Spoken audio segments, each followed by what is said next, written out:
look who's here. Florida real estate pro Erin Sykes and GOP strategist Ford O'Connell.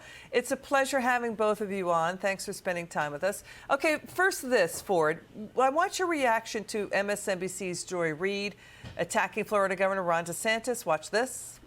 We begin tonight with Florida, which I would argue, even with Texas existing, has emerged as the modern state in this country that comes the closest to a modern-day version of Jim Crow. Now, just hear me out.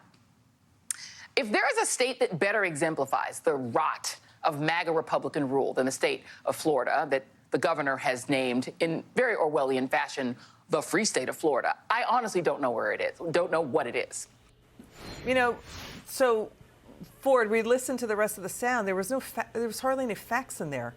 Reid, what was your reaction when you heard that?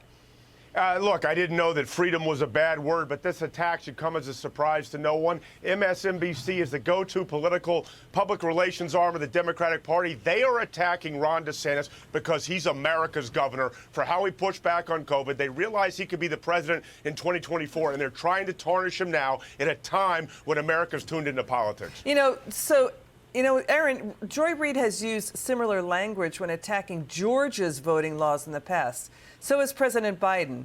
Media talking about, the end of democracy, but they're silent on Georgia's record levels of turnout in both the primaries and early voting, right? So that's one thing. And they've been silent on what a success Florida has been, even in the face of Hurricane Ian, Erin. Absolutely. This is a disgusting attempt to play politics in a time of crisis and manipulate the conversation, take advantage of those who do not fact check. But what Joy is underestimating is the resilience of Florida, how much we love our state and how much we love our governor. And right now we are focusing on sharing and rebuilding and helping our fellow neighbors, not on politics. You know, Erin, to your point, in Florida, you can debate on the facts of policies, but these ad hominem attacks that just filled with vitriol and poison, it just really doesn't go anywhere. Erin, let's stay on real estate. What's going on with real estate in Southwest Florida right now? We're hearing buyers are pouring in. Yeah, they absolutely are. Erin, let's go to Erin and come back to you, Ford. Just 1 second.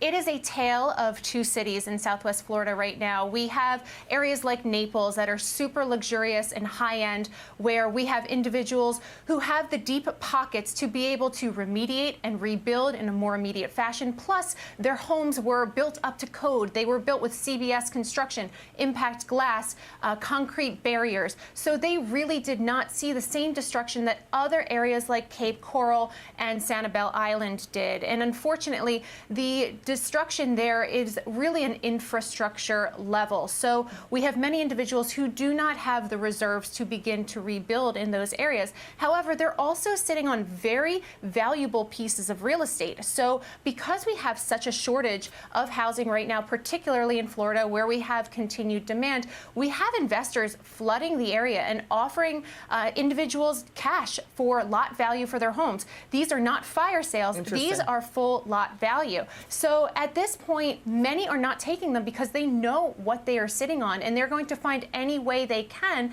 to be able to rebuild. And hopefully they'll be able to do that with the help of insurance for those who actually were carrying it. And that's a whole...